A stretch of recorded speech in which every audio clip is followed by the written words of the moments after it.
Instead of mechanically turning a dish, the radar shifts its energy electronically, jumping between targets and search patterns in fractions of a second. Additional antenna arrays along the sides of the fuselage help cover angles that a single nose-mounted array would miss, improving situational awareness around the aircraft. Missiles sit high inside on ejector rails, their fins and bodies carefully sized so that when the bay doors close, nothing disturbs the outer stealthy contours. The missile is pushed into the airstream, its motor ignites, and the doors minimizing the time that the aircraft exposes cavities that, when stealth is less critical, the Su-57 can carry large external weapons, sacrificing some discretion in exchange for reach and destructive power. Once released, a cruise or hypersonic weapon may descend to low altitude, weaving around terrain in defenses guided by onboard navigation systems. In a modern battle space, threats include enemy fighters, ground-based missiles, and electronic warfare, all of which the defensive systems include flares to draw away heat-seeking missiles and chaff to confuse radar-guided threats, all integrated with the warning sensors. By fusing data from multiple jets, the formation can see farther, track more contacts, and decide faster than any one aircraft could alone. The pilot still makes the final decision, but his workload is reduced by automation that highlights the best options in a complex fight. Imagine a fighter jet that can strike from the shadows, vanish from radar, and dance through the sky like no other. Today we climb into the Russian Su-57 Felon, a fifth-generation multi-role stealth fighter designed to dominate the air. And our story follows this Russian test pilot and the engineers behind him, who shaped every surface and system of this machine. From nose to tail, the Su-57 measures around 20 meters in length, with a wingspan of about 14 meters, a compact. The blended wing and body design turns almost the entire aircraft into a lifting surface, reducing drag and letting the pilot pull. Hidden within its belly are long internal weapon bays, allowing missiles and guided bombs to be carried inside the fuselage instead of hanging outside on pylons. Every angle of the nose, canopy and airframe is chosen to scatter radar waves away, shrinking the radar cross-section and making the aircraft harder to detect. Even the air intakes are shaped to mask the bright radar reflections of the engine compressor blades, a subtle but critical part of the stealth design. Twin canted vertical tails and fully moving horizontal stabilizers give the Su-57 powerful control at heights. When the pilot pulls back, the blended wing, leading edge extensions, and control surfaces keep the airflow attached longer, turning extreme. Russian engineers rely heavily on carbon fiber composites and radar-absorbing materials. This skin is not just a protective shell. It is a carefully tuned surface that must be strong. Even the landing gear doors and access panels are aligned and beveled to preserve the aircraft's low observable profile when they close. Inside, the Russian pilot sits in a highly digital glass cockpit, designed to fuse information rather than overwhelm him with separate dials and gauges. Large multifunction displays, careful color coding, and sensor fusion software turn a storm of data into a clear, prioritized picture of the fight.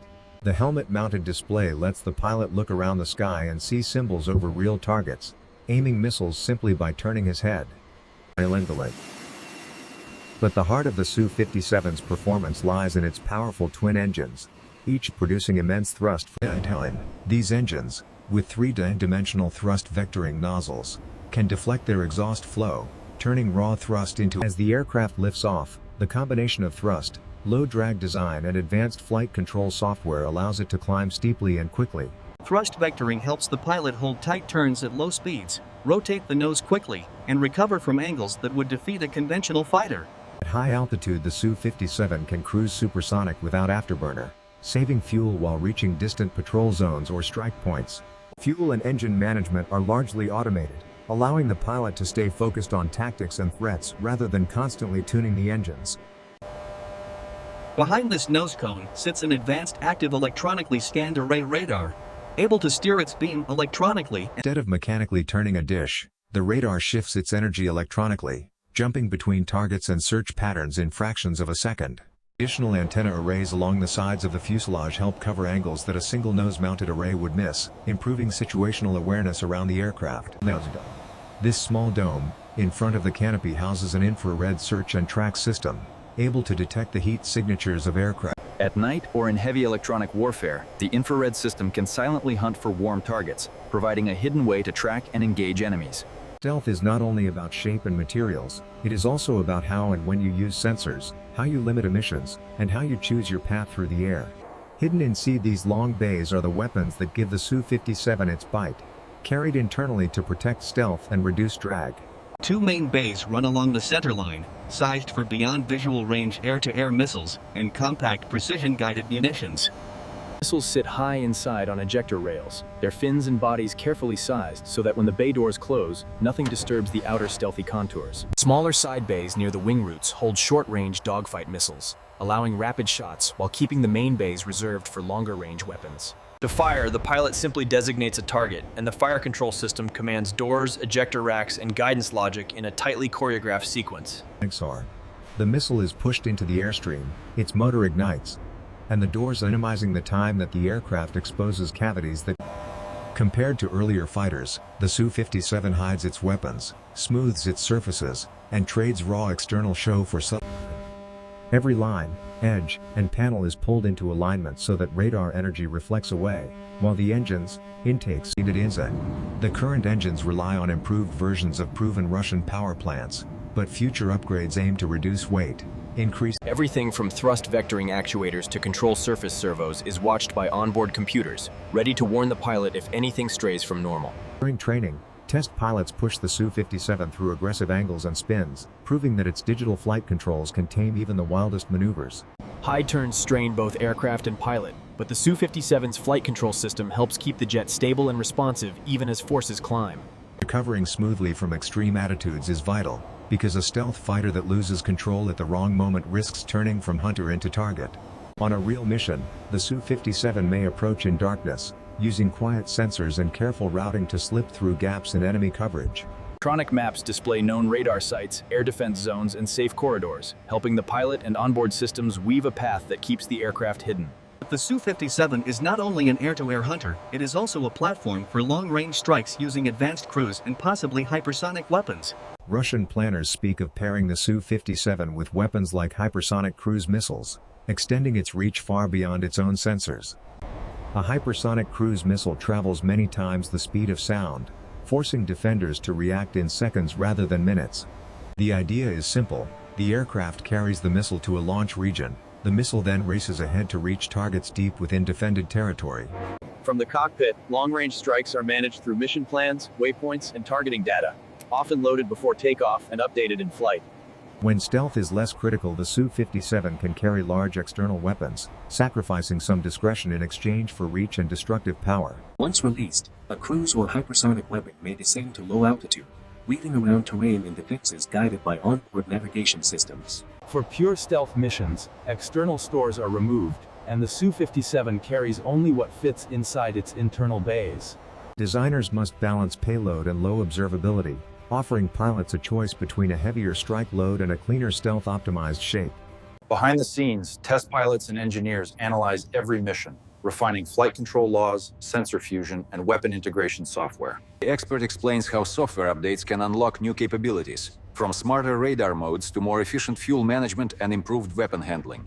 Maintenance teams keep the aircraft mission ready, checking structural integrity, updating avionics modules, and inspecting the composite skin for any damage. Portable diagnostic tools feed data directly into the aircraft systems, shortening turnaround time between sorties and helping detect issues early. In a modern battle space, threats include enemy fighters, ground-based missiles, and electronic warfare, all of which When the aircraft detects hostile radar, it can alter course, chant altitude, or use onboard jamming and decoys to reduce the risk of a successful lock. Offensive systems include flares to draw away heat-seeking missiles and chaff to confuse radar-guided threats, all integrated with the warning sensors. Combined with aggressive maneuvers and its reduced detectability, the Su-57 aims to make every incoming shot more difficult to place and more likely to fail. In smart operations audits, Su-57 aircraft would rarely fight alone. Instead, working on pairs or larger sends to Secure data links allow pilots to share radar tracks and targeting information silently, without constantly talking over the radio. By fusing data from multiple jets, the formation can see farther, track more contacts, and decide faster than any one aircraft could alone. From that shared picture, the system can suggest which pilot should engage which target, and with what weapon. The pilot still makes the final decision, but his workload is reduced by automation that highlights the best options in a complex fight. Beneath the spectacle of maneuvers and weapons, the Su-57 is also a long-range patrol aircraft, able to watch. Life in the cockpit is a balance of intense bursts of action and long stretches of watchful waiting, where comfort and ergonomics matter more than people think. Even its silhouette was carefully considered, not just for stealth, but for aerodynamic stability across a wide range of speeds and attitudes. Whether skimming at low altitude or cruising far above the weather, the aircraft must remain controllable, efficient, and predictable. At transonic and supersonic speeds, shockwaves shift along the wing, and the Su-57 structure is built to handle the complex pressures that come with them. Beneath the skin, strong spars and ribs support the loads, balancing the need for strength with the desire for low weight and stealthy shapes. Many of these decisions were refined in wind tunnels and simulations, where engineers experimented with wing angles, tail positions, and fuselage shaping. The goal was always the same: find a shape that flies well, hides better, and still leaves room for weapons, fuel, and sensors. But even the most advanced fighter must eventually return to base, and landing a stealth jet is still a matter of stick, throttle, and precision. On approach, the pilot trades speed for stability, trusting the fly-by-wire system to smooth out small gusts and keep the nose steady. The landing gear absorbs the impact, brakes and thrust reversers slow the jet, and another mission comes to a controlled end. From the outside it looks like a simple roll along the concrete, but inside the pilot is already reviewing the flight and thinking ahead to the next sortie. Back in the hangar, engineers and crew gather around the pilot, gathering his impressions and preparing the aircraft for upcoming upgrades and tests. Their conversations shape the future software loads, flight envelopes, and even hardware changes that will define the Su-57's next evolution. The current Su-57 is not a frozen design, but a platform meant to grow with new engines, sensors, and weapons as technology advances. Future visions include teaming the fighter with unmanned companions, sharing tasks between manned cockpit and remote or autonomous systems. In such a system, the human pilot might act more as a mission commander, directing assets rather than fighting alone. In this vision, the Su-57 becomes both sword and shield, guiding a network of aircraft in contested skies. Yet for all the complexity, it remains at its core a piloter's machine. One that must respond instantly. Fingertip inputs pass through computers and actuators to move surfaces and vector thrust, but to the pilot it still feels like one seamless connection. He trusts that the aircraft around him, the engineers on the ground, and the software in its core all work together to keep him alive and effective. From below, the smooth underside hides both weapons and structure, a reminder that what you see on the surface is only part of the story. Some details of this fighter will remain classified for years, but what we can see already tells a story of ambition and careful engineering. Its combination of stealth, agility, long range, and flexible payload aims to give Russia a modern answer to the challenges of. From this angle, the aircraft looks almost like an arrowhead, narrow and sharp, pushing through the thin air with purpose. Stealth designs rarely look beautiful by accident. They're the result of thousands of trade-offs between physics, electronics, and human needs. In the quiet moments between flights, it is just another machine, silent and still, waiting for the next mission profile to be loaded. For the people who build and maintain it, the Su-57 is both a technological achievement and a constant responsibility. Every sortie is a test of systems, training, and doctrine, and each one adds a little more experience to the growing story of this fighter. As it rises into the fading light, the Su-57 carries with it decades of Russian design heritage and a vision for future air power. From composite skin to integrated weapon bays, from thrust vectoring engines to advanced sensors, every part has a role in that vision. We may never know every detail of its capabilities, but what is already visible paints a picture of a formidable and evolving aircraft. In the end, the Su-57 Felon is more than just metal and composites. It is a flying expression of strategy, technology,